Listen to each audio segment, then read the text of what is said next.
जय हिंद विद्यार्थी मित्रों, ધોરણ 10 ચેપ્ટર નંબર 6 અને તમને ખબર છે ગણિતમાં ચેપ્ટર નંબર 6 ત્રિકોણ છે, બરાબર। તો હવે આપણે જે ચેપ્ટર નંબર 6 ત્રિકોણ છે સ્ટાર્ટ કરવા જઈ રહ્યા છીએ। ઓકે, ચલો। તો ત્રિકોણ ચેપ્ટર છે તો સૌથી પહેલા આપણે ત્રિકોણને સમજવાની પ્રયત્ન કરીશું કે ત્રિકોણ શું છે। ધીરે ધીરે ત્રિકોણમાં અંદર જતા જઈશું અને તમને ખ્યાલ આવતો જશે તો થોડું ધ્યાનથી સમજીશું। ઓકે, તો ત્રિકોણ છે શું, તો તમને ત્રિકોણ પરથી ખબર પડી જતી હશે કે ત્રણ કોણ, કોણ એટલે ખૂણા, બરાબર। ત્રણ કોણ એવું આમ ત્રિ એટલે ત્રણ થાય અને કોણ એટલે ખૂણો, બરાબર। આવું આપણને ખાલી નામ પરથી અંદાજો આવે કે હા ભાઈ આવું કંઈક હશે જેમાં ત્રણ ખૂણા છે, બરાબર। પણ ત્રિકોણની વ્યાખ્યા આપણે જ્યારે ગાણિતિક રીતે આપીએ, બરાબર, તો ત્રિકોણ એટલે શું થાય, તો બહુ સરળ છે, બરાબર, કે બંધ સમતલ્ય આકૃતિને, બરાબર, બંધ સમતલ્ય એક તો આકૃતિ હોવી જોઈએ, બરાબર, કેવી હોવી જોઈએ, બંધ હોવી જોઈએ, સમતલ્ય આકૃતિ હોવી જોઈએ, બરાબર, જેમાં ત્રણ રેખાખંડ હોવા જોઈએ, બરાબર। શું હોવી જોઈએ, ત્રણ રેખાખંડ હોવા જોઈએ। તો બસ આટલું બે ખાલી આ બે વસ્તુ ધ્યાનમાં રાખો એટલે તમારી ત્રિકોણની વ્યાખ્યા તૈયાર કે ત્રણ રેખાખંડથી બનતી બંધ સમતલ્ય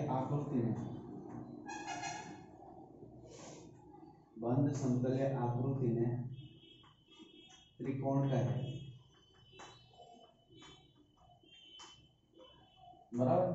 શું કહીશું ત્રિકોણની વ્યાખ્યામાં કે ત્રણ રેખાખંડથી બનતી બંધ સમતલ્ય આકૃતિને આપણે શું કહીશું, ત્રિકોણ કહેવાય। આ ત્રિકોણની વ્યાખ્યા થઈ ગઈ।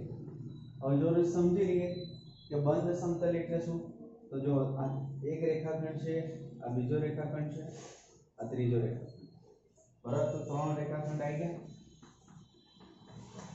અને આકૃતિ જો કેવી છે, બધી બાજુથી બંધ છે, બરાબર।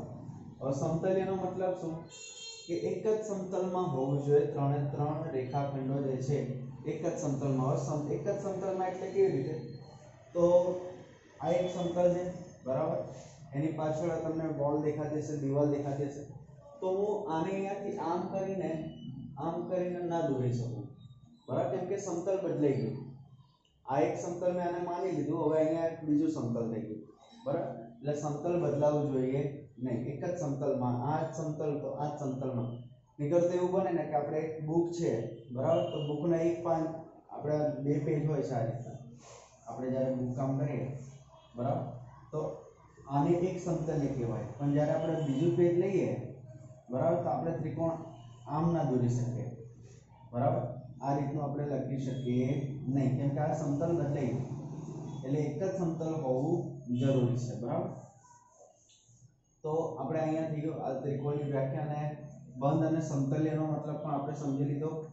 હવે એની થોડી આ વસ્તુઓ સમજી લઈએ કે આ શું છે। તો પહેલા તો ત્રિકોણના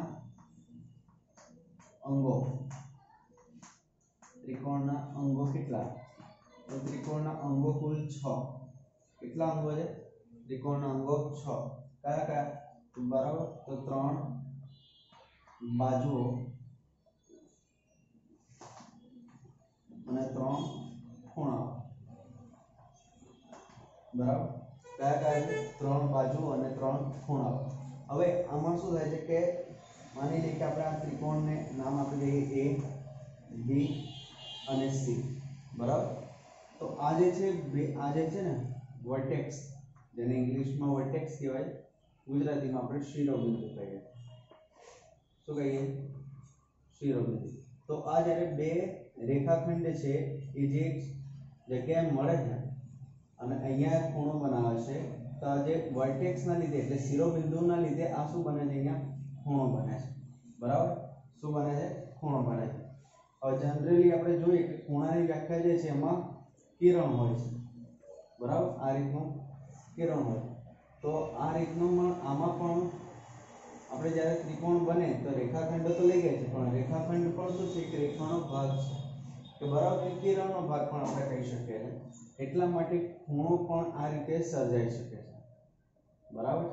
એટલે આપણે જ્યારે ત્રિકોણ અંગો 6 છે તો 3 બાજુ અને 3 શિરોબિંદુની જગ્યાએ આપણે 3 શું લઈ લઈએ છે ખૂણાઓ લઈ લઈએ છે બરાબર 3 ખૂણા એટલે કુલ 6 અંગો થઈ ગયા ત્રિકોણના કેટલા કેટલા અંગો 3 બાજુ અને 3 ખૂણા ઓકે હવે અહીંયા આગળ વાત કરીએ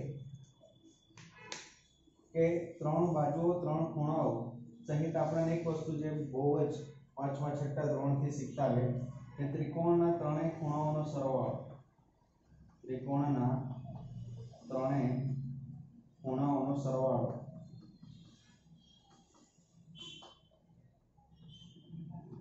કેટલો થાય 180 અંશ બરાબર અને આની સાબિતી કે ત્રિકોણના ત્રણેય ખૂણાઓનો સરવાળો 180 અંશ કેમ થાય એ આપણે 9મા ધોરણમાં જોઈ ચૂક્યા છે તો આને તમે વિડિયો પોઝ કરીને ઉતારો તો ઉતારી શકો છો ઓકે ચલો હવે થોડું આ સાબિતી તરફ જોઈ લઈએ કે તમને થોડું યાદ આવી જાય અને એના દ્વારા હું તમને થોડા 9મા ધોરણના જે કોન્સેપ્ટ છે એ પણ થોડા યાદ આવી જાય તો આપણે 10મામાં થોડું આગળ કામ લાગે માની લઈએ કે આ રેખા એક L છે ને M છે બરાબર અને L એ સમાંતર M છે એટલે રેખા L શું છે M ને સમાંતર છે હવે હું અહીંયા ત્રિકોણ લઉં છું બરાબર આપણે આ ત્રિકોણ લઈ લીધો A B અને C ઓકે હવે આપણે જાણીએ છીએ તેમ કે અહીંયા જે બનનારા જે છે યુગ્મકોણની જોડ બનશે અભિકોણની જોડ બનશે બરાબર ઘણી બધી જોડ બને છે આપણે જે 9મા ધોરણમાં શીખી ગયા પણ આપણે જે ત્રિકોણ A છે આવો બરાબર આ ત્રિકોણ A છે અરે સોરી કોણ A છે આ કોણ B છે આ કોણ C છે બરાબર હવે આપણે સાબિત કરવાનું કે ત્રિકોણના આ ત્રણેય ખૂણાઓનો સરવાળો 180 થવો જોઈએ બરાબર તો ચલો જોઈએ એની સાબિતી તરફ જોઈએ હવે આપણને ખબર છે કે આ ખૂણો જે છે એને આપણે x લઈ લઈએ આને હું y લઈ લઉં અને આને હું z લઈ લઉં બરાબર ક્લિયર છે જો ધ્યાનથી મેં ફરી કહી દઉં તો હું આ જે છે આગળનો કોણ છે ને x આ જે છે e ને y અને આને હું z લઈ લઉં હવે જેમ આપણે જાણીએ છીએ કે યુગ્મકોણની જોડના ખૂણા છે જેના z બને બરાબર કે આપણે ઇક્વલ હોય છે સમાન હોય છે એટલે આ x થશે તો આ પણ શું થશે x એવી જ રીતે બીજું એક આપણે લઈએ આ રીતનો કોણ બને છે એ પણ z જેવું સ્વરૂપ લે છે તો આ જે z છે એ અહીંયા z બનશે ઓકે ચલો હવે આપણને ખબર છે કે આ જે છે કોણ આ જે કોણ છે આખો કેટલો થશે સુરેખ કોણ છે બરાબર 180 થશે માટે આપણે અહીંયા લખીએ કે x y અને z બરાબર કેટલા થાય 180 હવે x શું છે એંગલ b કોણ b છે બરાબર y શું છે કોણ a છે અને z શું છે કોણ c છે તો થઈ ગયું ને ત્રિકોણના ત્રણેય ખૂણાના માપનો સરવાળો કેટલો થઈ ગયો 180 બરાબર તો આ જે છે આપણે 9મા ધોરણમાં જે એની સાબિતી જોઈ ગયા એ થોડી બસ યાદ કરાવડાવી દીધી કે હા ભાઈ આ રીતે અને બીજું કહેવાનો મતલબ કે તમને થોડું એ પણ યાદ આવી જાય કે હા યુગ્મકોણની જોડના ખૂણા છે ને આ છે બધું બરાબર તો આને ઉતારો તો ઉતારી લો પછી આપણે આગળ જોઈએ ઓકે હવે અહીંયા ત્રિકોણની બનવા પાછળની આપણે બે શરતો ખાસ ધ્યાનમાં રાખીશું પહેલી બરાબર બે શરતો ખાસ ધ્યાન રાખવાનું એક તો પહેલી જોઈએ આપણે કે ત્રણેય ખૂણાઓનો માપનો સરવાળો કેટલો હોવો જોઈએ સરવાળો હોવો જોઈએ 180 અંશ બરાબર ત્રણેય ખૂણાઓના માપનો સરવાળો કેટલો હોવો જોઈએ 180 અંશ બીજું કે જે બે બાજુઓ છે કોઈ પણ બે બાજુનો સરવાળો હંમેશા ત્રીજી બાજુ કરતાં કેવો હોવો જોઈએ મોટો હોવો જોઈએ બરાબર કોઈ પણ બે બાજુઓ કરતા બરાબર કોઈ પણ બે બાજુઓના ખૂણાઓનો સરવાળો કોઈ પણ બે બાજુઓનો સરવાળો ખૂણાઓનો સરવાળો કોઈપણ બે બાજુઓનો સરવાળો ત્રીજી બાજુ કરતા મોટો હોવો જોઈએ, બરાબર। તો આ બે વસ્તુનું પાલન થવું જ જોઈએ, તો જ આપણે ત્રિકોણ રચી શકીએ। જેમ કે માની લઈએ કે આપણી પાસે ત્રિકોણ ABC છે, બરાબર। હવે આ એની થઈ ગઈ બાજુઓ AB, BC અને AC, બરાબર। તો આપણે અહીંયા કોઈ પણ બે બાજુઓ લઈ લઈએ, AB અને BC લઈ લઈએ, તો બે બાજુઓનો સરવાળો હંમેશા ત્રીજી બાજુ કરતાં કેવો હોવો જોઈએ? મોટો હોવો જોઈએ। હવે એવું થઈ જાય કે ચલો માની લઈએ કે બરાબર થઈ જાય, AB વત્તા BC બરાબર AC થઈ ગયું, ક્લિયર। તો આ જે છે ને, આ કન્ડિશન ક્યારે લાગે? જ્યારે A સમરેખ B સમરેખ C હોય। શું હોય? A સમરેખ B સમરેખ C હોય, બરાબર। એટલે સમરેખ એટલે શું? કે A અને C નહીં છે, B ગમે ત્યાં હોય છે, B ગમે ત્યાં હોય, બરાબર। તો જ આપણે લખી શકીએ ને કે AB અને વત્તા BC કરો તો AC જેટલું થાય, બરાબર। એટલે હંમેશા ત્રિકોણ ત્યારે જ બનશે જ્યારે એની બે બાજુઓનો સરવાળો જે છે હંમેશા ત્રીજી બાજુ કરતાં કેવો હોવો જોઈએ? મોટો હોવો જોઈએ, બરાબર। ક્લિયર? ચલો, તો જ્યારે બંને બાજુઓનો સરવાળો ત્રીજી બાજુ જેટલો થાય તો એ સમરેખ રહેશે। એટલે ત્રિકોણની વ્યાખ્યામાં આપણે હવે વધારે થોડું એડ કરીએ કે ત્રણ ભિન્ન, હવે એની કમ્પ્લીટ વ્યાખ્યા આવશે, ત્રણ ભિન્ન, બરાબર, બિંદુઓથી, અસમરેખ બિંદુઓથી, અસમરેખ બિંદુઓથી બનતી બંધ સમતલ્ય આકૃતિ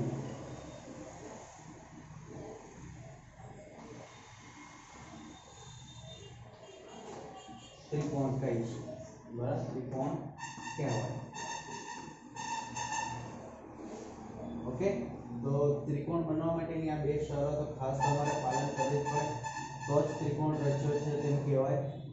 ઓકે, તો લખી લો પછી જોઈએ ત્રિકોણના પ્રકાર। ઓકે, તો હવે જોઈએ આપણે ત્રિકોણના પ્રકાર। તો ત્રિકોણના પ્રકાર બે રીતે છે, બરાબર, બે રીતે છે, બે નથી પણ બે રીતે છે। પહેલું છે બાજુઓના આધારે,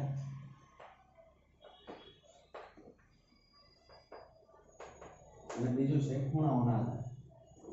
આઈ હોપ કે તમને દેખાતો હશે, ખૂણાઓના આધારે।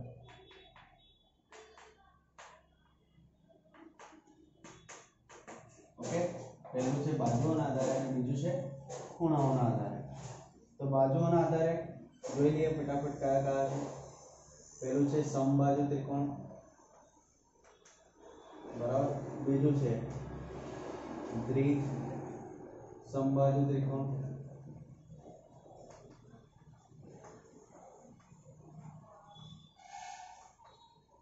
બરાબર, અને ત્રીજું છે વિષમબાજુ ત્રિકોણ,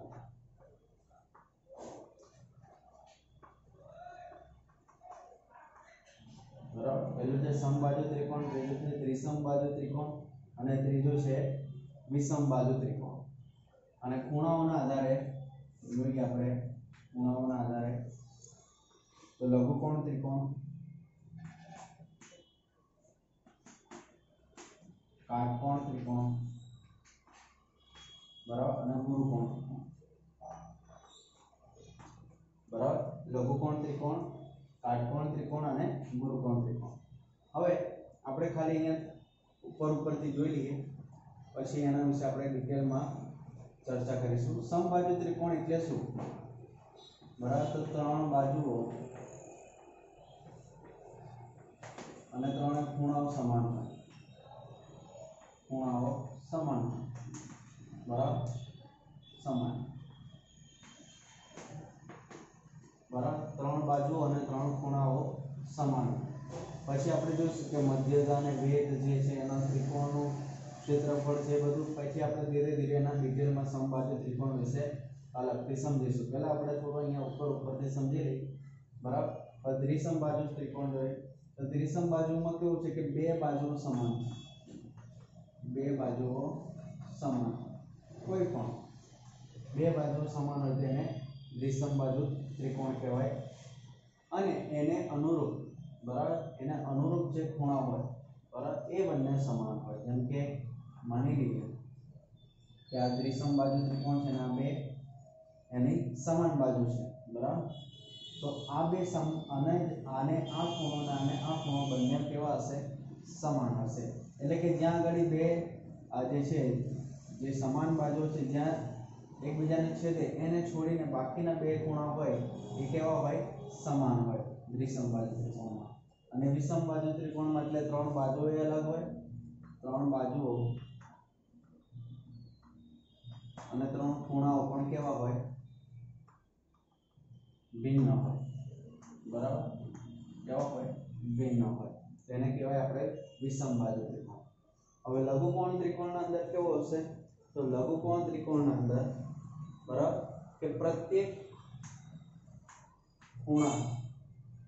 ખૂણા 90 અંશથી નીચે હશે બરાબર 90 અંશથી નાના પ્રત્યેક ખૂણા કેવા હશે લઘુકોણ ત્રિકોણમાં 90 અંશથી નાના હશે એને આપણે લઘુકોણ ત્રિકોણ કહીશું અને એ આ રીતનું દેખાશે બરાબર તો દેખાશે આ રીતનું દેખાશે કાટકોણ ત્રિકોણમાં કોઈ પણ એક ખૂણો કોઈ પણ એક કોણ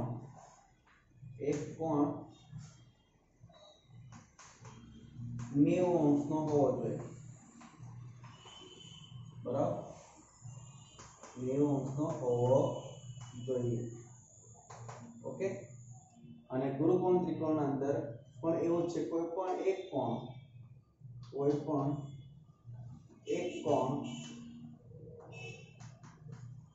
90 અંશથી મોટો હોવો જોઈએ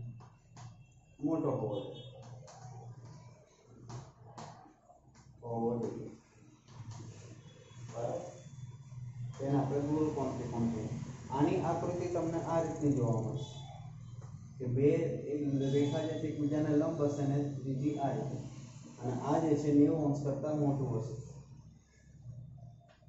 બરાબર તો આ એની બેઝિક્સ છે ખાલી બેઝિક્સ આપણે જોઈએ છે હમણાં બરાબર ધીરે ધીરે આપણે આના વિશે જેમ જેમ ડિટેલમાં જતા જઈશું અને આના વિશે થોડું ડિટેલમાં પણ આપણે એનો અભ્યાસ કરતા જઈશું બરાબર તો થઈ ગયું તો આને વિડીયોને પોઝ કરીને લખી શકો